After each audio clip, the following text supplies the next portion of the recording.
All right, then. If everyone knew how important it is to meditate, they'd be standing in long lines at the door just to get in to do it. But most people don't believe that the world they live in is unsolvable. Most everyone believes that all that can be done is to try harder, work longer, believe more, or get lost in pleasure and make things better for a time. But samsara can't be made better. Samsara is made to fail. Samsara is made to challenge. Samsara is exactly the way it should be. We can't escape samsara as we are now, enclosed within self-delusion. We have to see beyond ourselves because samsara is the perfect world of self-made delusion. It's made to frustrate every attempt to escape as we are now, with ourself in control. If we want to escape samsara, we have to see that the suffering and dissatisfaction we live with are caused by our own self-made delusions. Self belongs to samsara. It can't wield power except in samsara.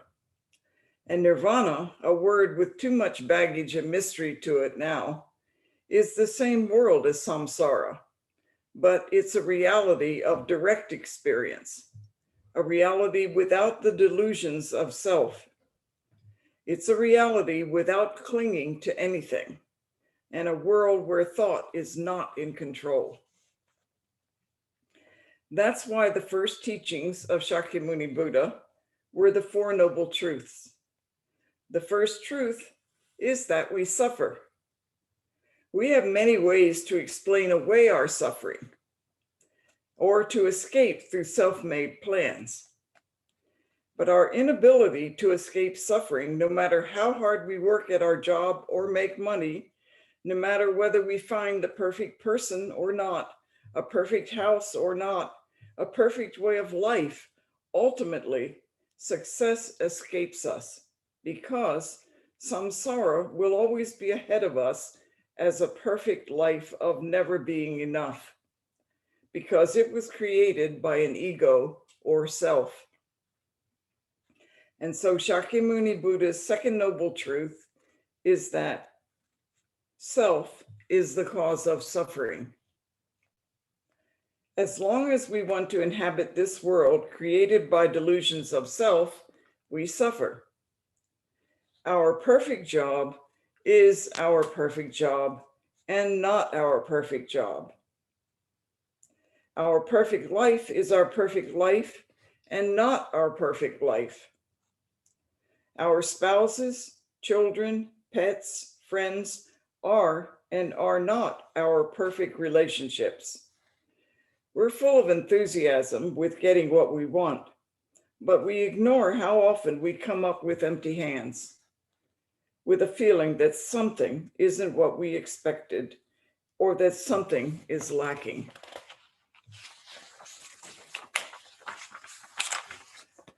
Whatever we want to be closer to, whenever we want to be closer to our world, the winds of eternity blow through, and we're reminded always of birth, sickness, old age, and death.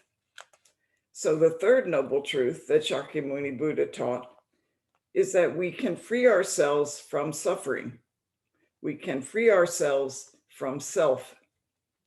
We can learn how to stop clinging to the idea of a self.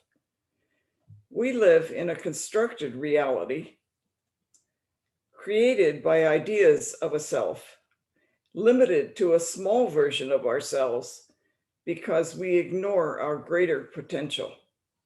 And the only thing that really limits us is clinging to the idea of a self, believing in it.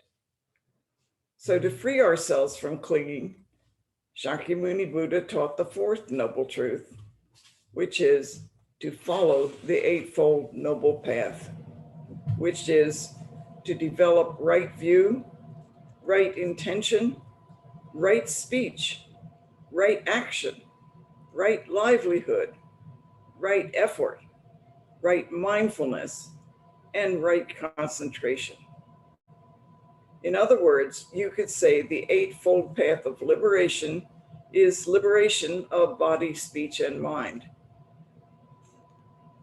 Realizing the first noble truth only needs one to look without prejudice at the life we face and accept a bitter truth that the life we've managed to accomplish does not include our greater potential only because we can't see past our own delusions.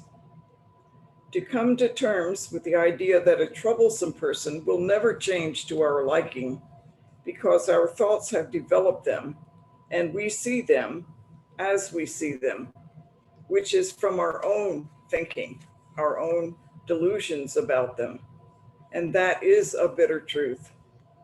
We may feel that the fact that this person never will change to our liking is unjust, unfair, even unrealistic, and we'd be right. That it will always be that way unless we manage to go beyond our conception of self.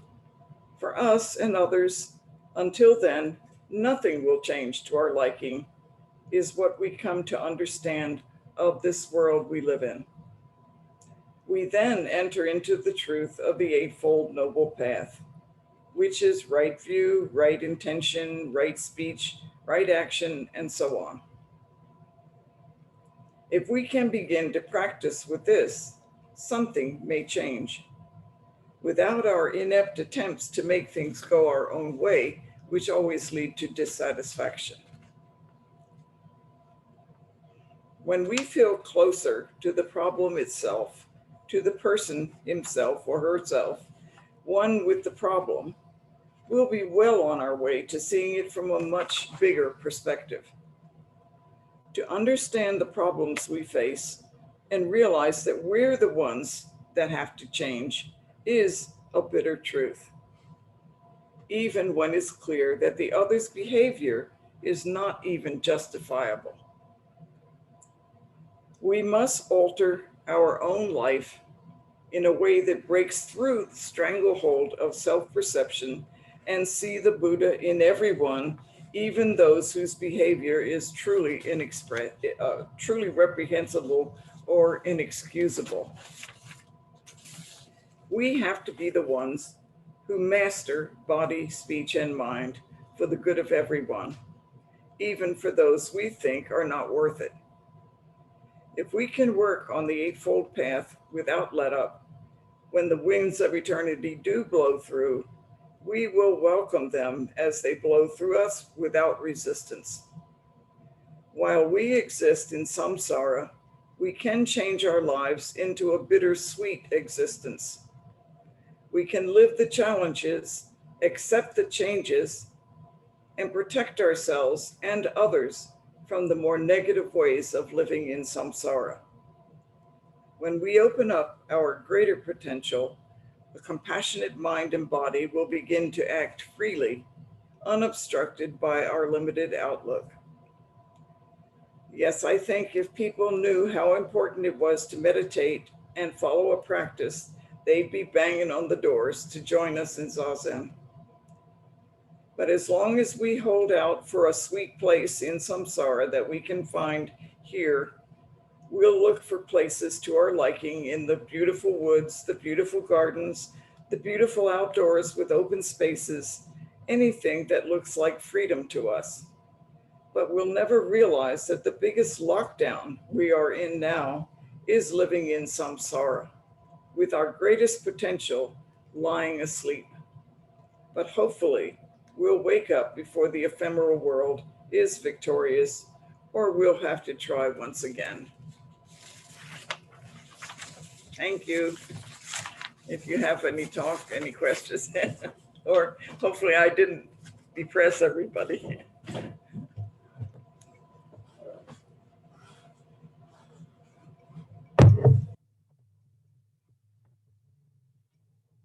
It's Peter.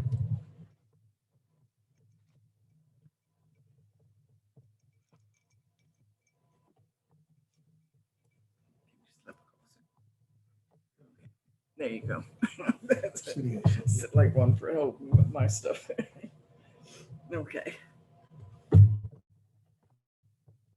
Mark? Thank you Mark. for that talk, Jane. It was great. But it's kind of a version of saying shut up and face the music or face the firing squad, but the firing squad's us pulling the trigger. That's So right. I guess we could cycle through that a few times before we come out the other end. Thank you.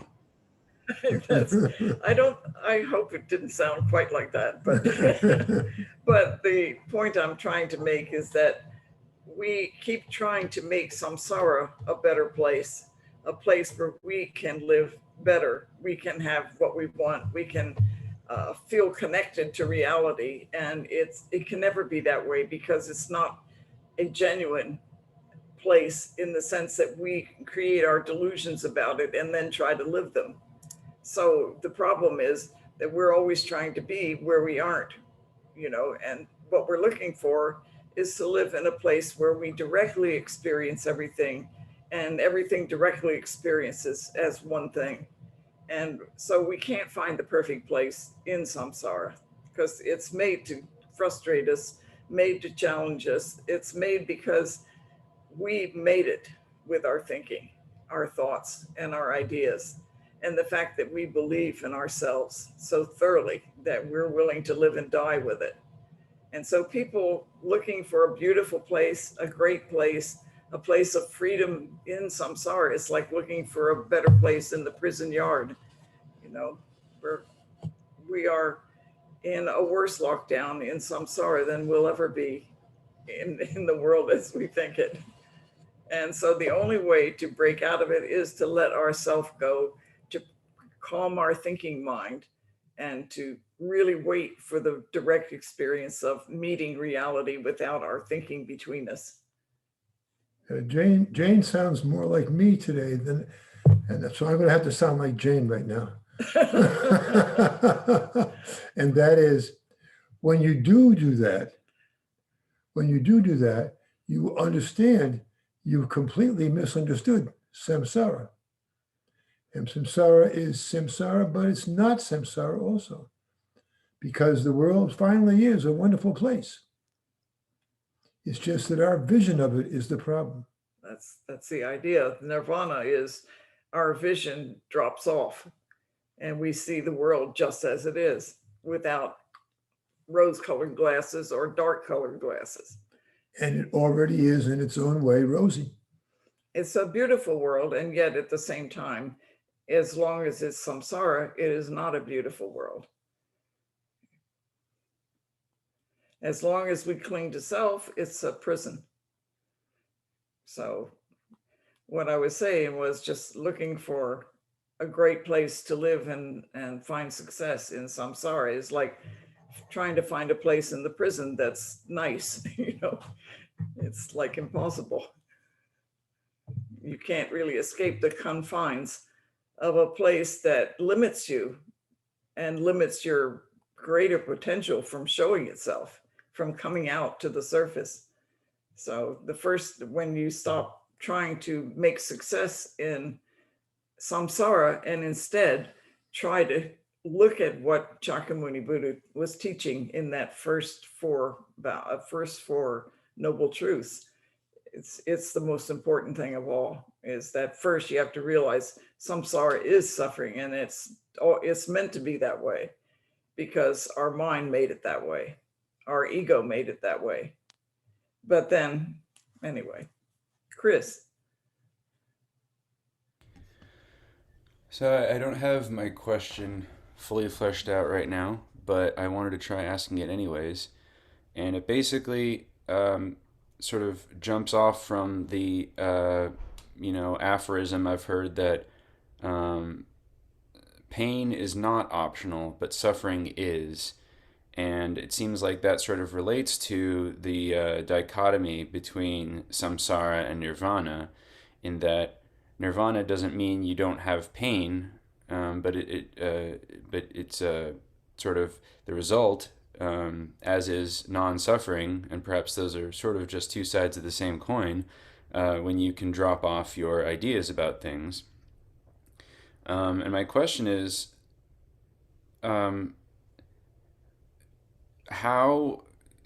can we react to pain, and should we react to, I guess, pleasure in the same way, such that we can loosen up our attachment to our ideas about these things, or do whatever else we can in order to manifest nirvana, or to sort of shed our attachment to samsara?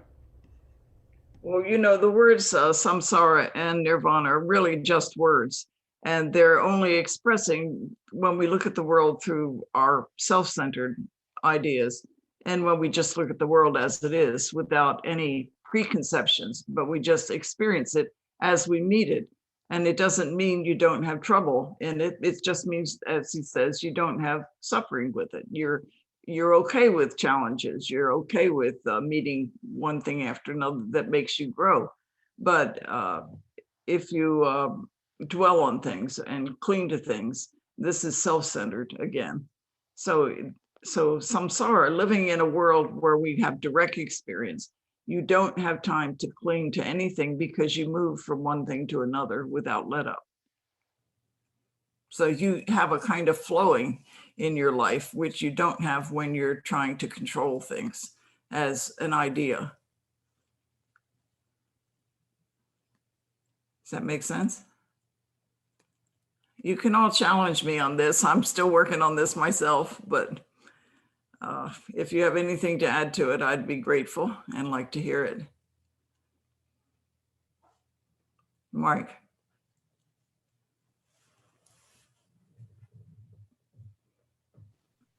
One of the hardest problems I'm going through is accepting the responsibility for my responses to what I encounter in life. And I find that, like you say, with samsara and stuff, sometimes it's so hard to believe that what you're experiencing is still something you're responsible for, even though it appears to be somebody else is doing it or something else is doing it and stuff. And it gets difficult to live in the moment and just, say, okay, this is the way it is. You just deal with it and stuff like that. And so samsara, I guess, is we create it, but we have a hard time taking responsibility for the fact that we created it, because it does color our responses to things we go through in life. Does that make any sense? Yeah, but here, as an example, say you have a friend and your friend does something that confuses you. You don't understand why that friend does what they do. And so you develop all kinds of ideas in your mind about that friend. And so you begin to relate to that friend with those ideas. And that may be totally unrealistic where the friend is concerned. It may have nothing to do with the friend, but that's where we confuse what a friend means or who you're actually talking to. And we forget that finally we're always talking to Buddha. And if we forget that, we start treating people, unkindly in all kinds of ways that if we knew the mind of the person we're talking with, we would be ashamed of what we're saying and doing with other people.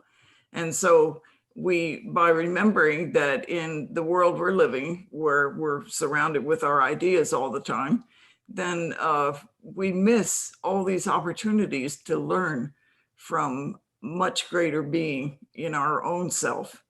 And we pass all those opportunities up because we just simply don't see them. And we don't see them because we're living ideas of something else.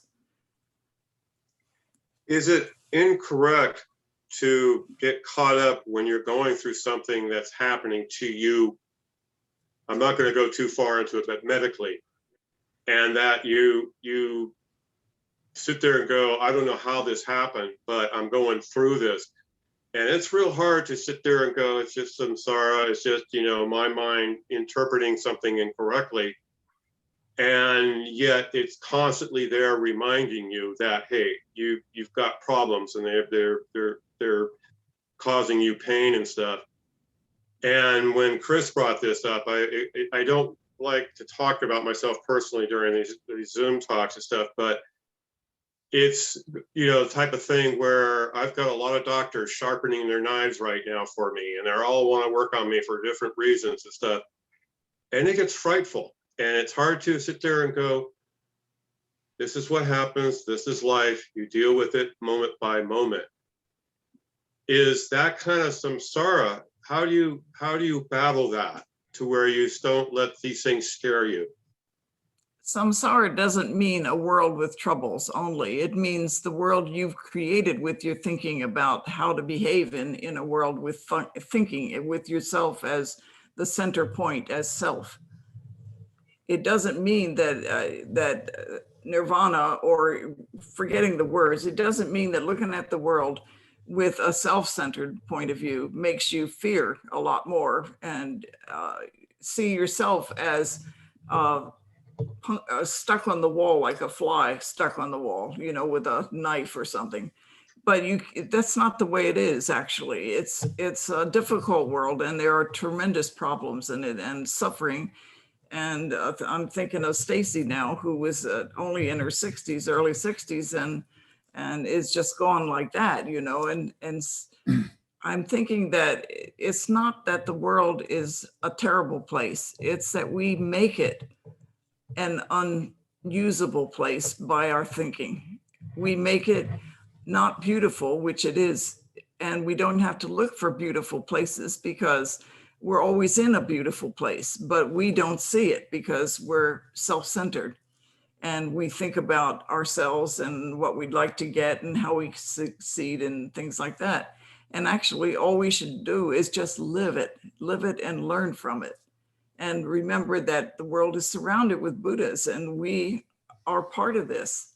We're a living thing in this, all of this. And anyway, that's my point. Thank you. I want to tell you one thing. I had an experience when we first came back from Japan that really changed something in me about how I look at the world and how I listen to the world. When we came back, I had a kind of cultural shock, you know, from being in Japan, and I couldn't get used to the noise and the yelling and the rudeness. It seemed like extreme rudeness of everybody wherever I was, and how everybody seemed to be always in a great hurry. Plus, I was just half awake all the time and like wandering around in a kind of like mist. And we had a place, we rented a house that was just 3 doors from this major highway, what was Overland Avenue or something like that. No, that was the opposite way. It was 3 doors from Olympic. From Olympic. And that was a really big highway. And you could hear the traffic a lot. And I kept thinking, you know, this is a terrible place to be, etc. And one night I woke up and I was laying there listening, and I heard this sound, you know, like coming and coming, and then it was quiet, and then it would be coming and coming. And I kept thinking, my gosh, that sounds just like the surf, you know, and the surf, I always grew up close to the surf. And when I heard it, I thought, this is really beautiful.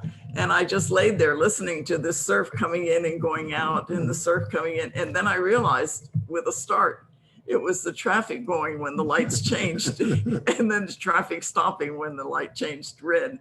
And so I was hearing the movement of these cars from 3 doors in, and I was hearing them come by like a surf and then stopping like a surf, you know. And I had been laying there listening to this as this beautiful surf sound. And when I realized it was actually traffic, I thought, you know, our head does that to everything. We take just sound itself and make it unpleasant or beautiful. And actually all of it is interesting.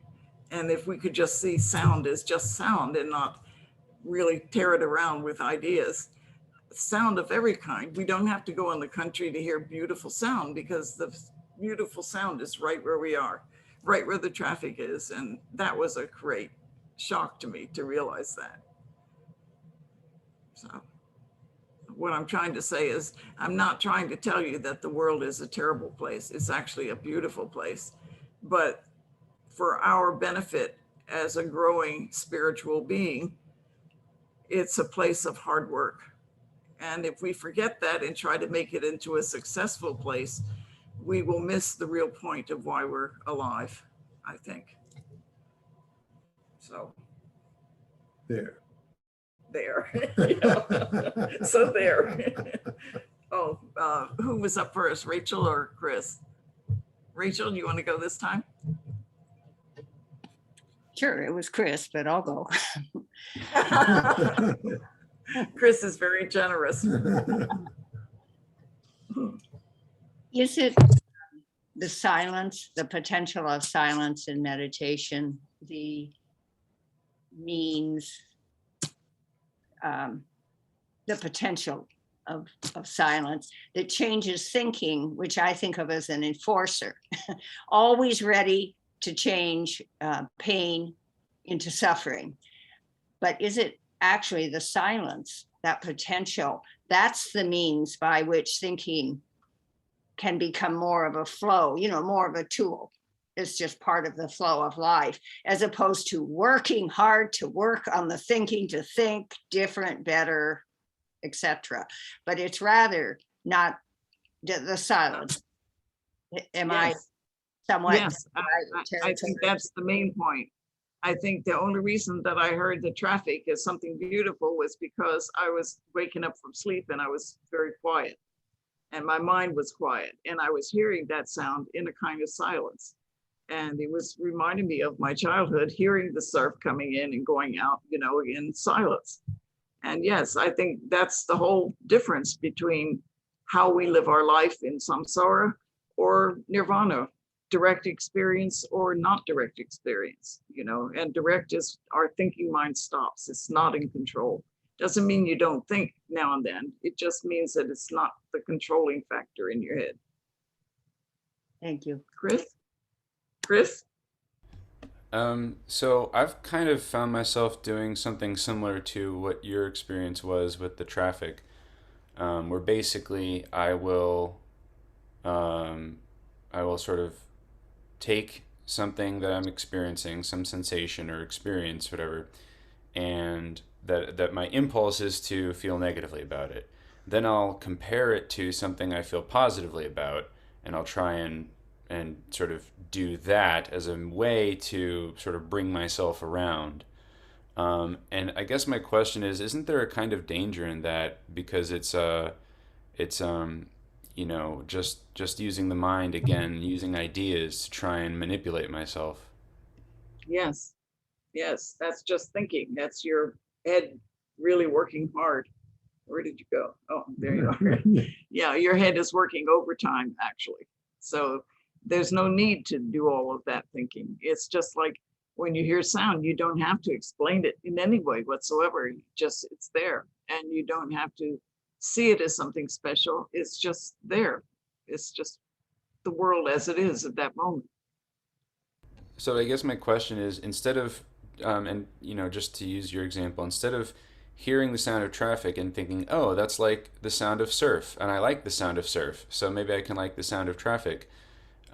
Which is is there an alternative that's maybe better?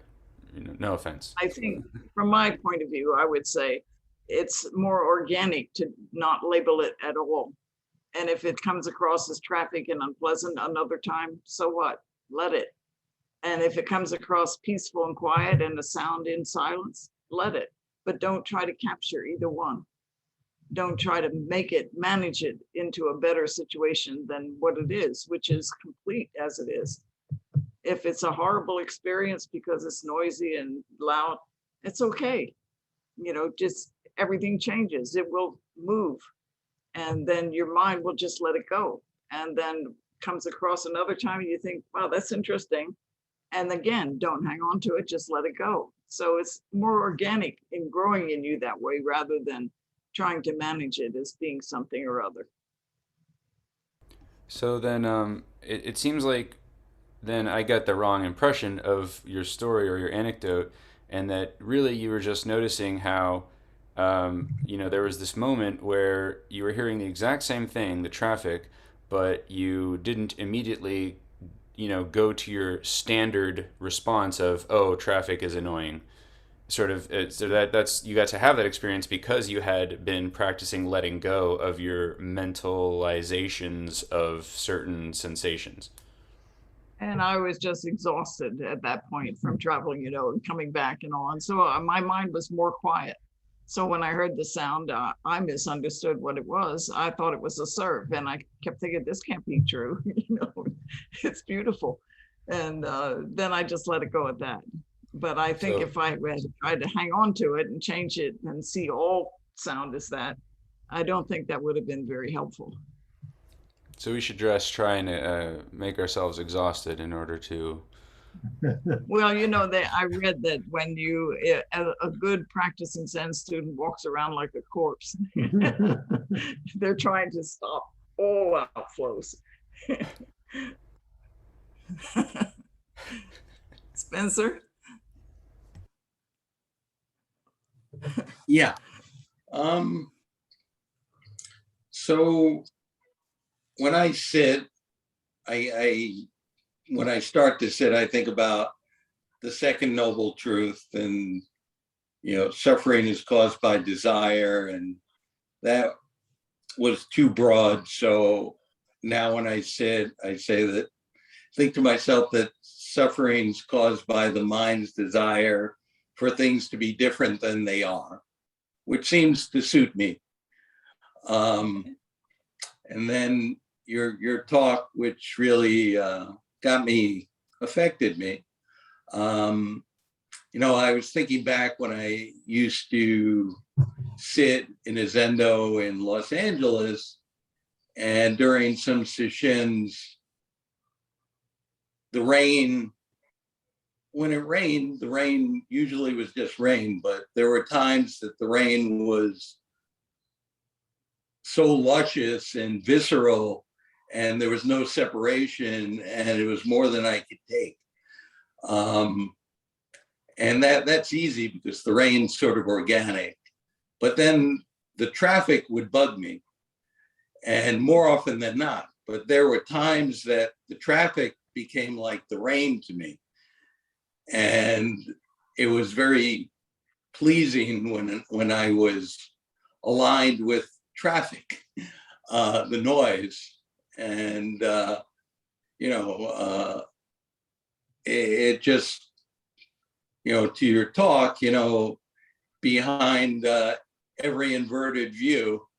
And, it just makes me think, most of my views are inverted or not, or most of my views are actually not inverted. But there are times when I get upside down and I get out of that samsara, and things are very good and very clear. So I think your talk gave me some insight to those short openings. We have those short openings everywhere, and the short openings are such that if we don't try to manage them, they build up in all kinds of imperceptible ways. And so we don't have to take any experience like that and try to maintain it. Just let it go. And the space that you create by always letting it go is there for something else. And also your mind can slow down just because it's not overworking. But anyway, thank you, Spencer. Oh, I think Matt was next. Where's Matt? Matt, hi. No? Okay, well then, Sandy. Oh, hi. Hi there. Someone had mentioned rain. Was it you, Mark? Spencer, I think. Oh, Spencer. It brought back a memory. My mother had always loved the sound of rain, and she had this den with a huge glass wall, and would sit and turn around and just stare at it and listen to it. And it never really fazed me. It was like, yeah, okay, that's something she likes. And rain was always a pain because, like I lived in San Francisco and it constantly rained. And I always had this negative feeling about it.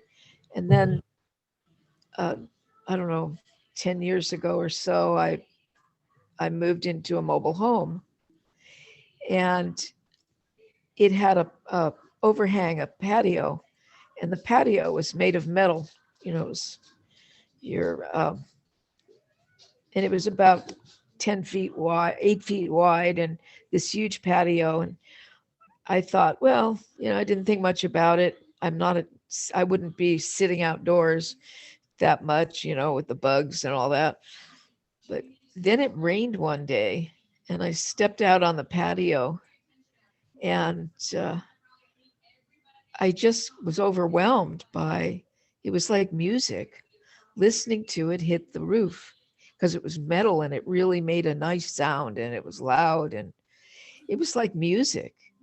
And I finally could see what my mother saw in it when she'd sit and stare at it for hours and listen to the sound of it. And it was like an overwhelming experience. And I really miss, now having moved out of there, I miss not having that overhang because it was so nice. Of course, I miss having rain too. When you come here, you can hear it when it hits our that thing outside. Right. Overhang. Yeah. You can really hear every little sound. Yeah, I know. And it's just little things like that. And it's at certain times, I guess, when you're relaxed and not so in your head, that little things just come and you hear them, and like the sound of a bird, or when I'm sitting at the Zendo, I used to hear a lot of birds, and it's like they become a part of you, and it's just, it's something beautiful. But any sound is beautiful, and I'm not saying this like a sentimental thing, because the jackhammer is hardly what we would call beautiful, Right. but you can hear it without complications of emotions when you hear it. Mhm. And I can remember my teacher in Japan, Mrs. Chiba, said, I was complaining about noise outside and things like that. And she said, when you're really tired, you'll sleep through anything. And I fell asleep one day listening to a jackhammer and I fell sound asleep.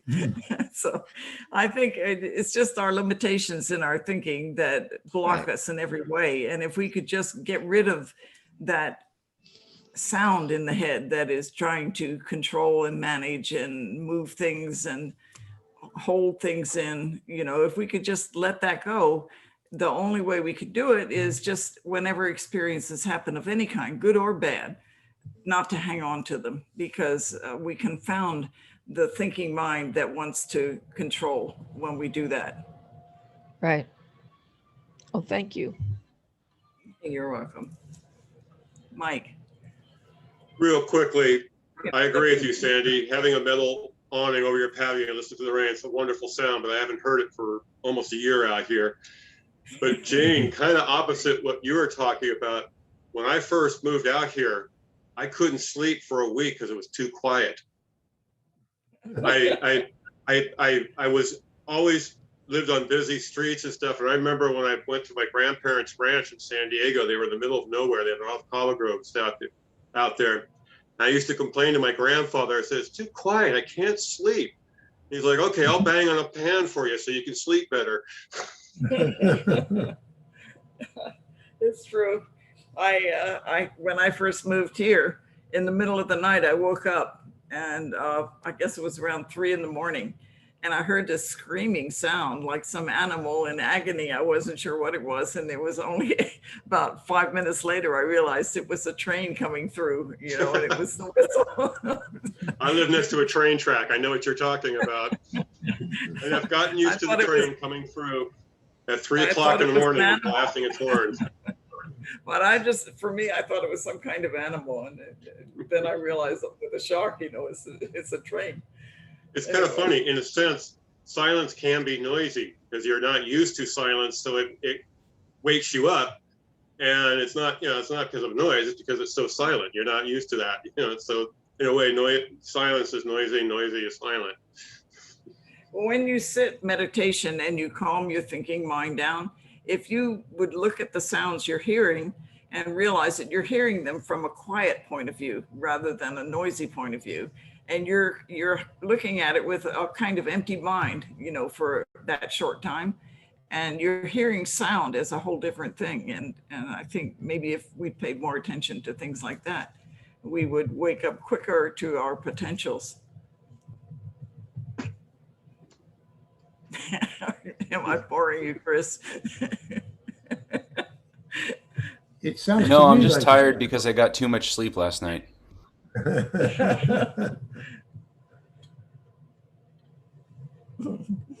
It's time for our full moon ceremony. Okay, so there's no more questions, I assume. Okay. Thank you for your questions.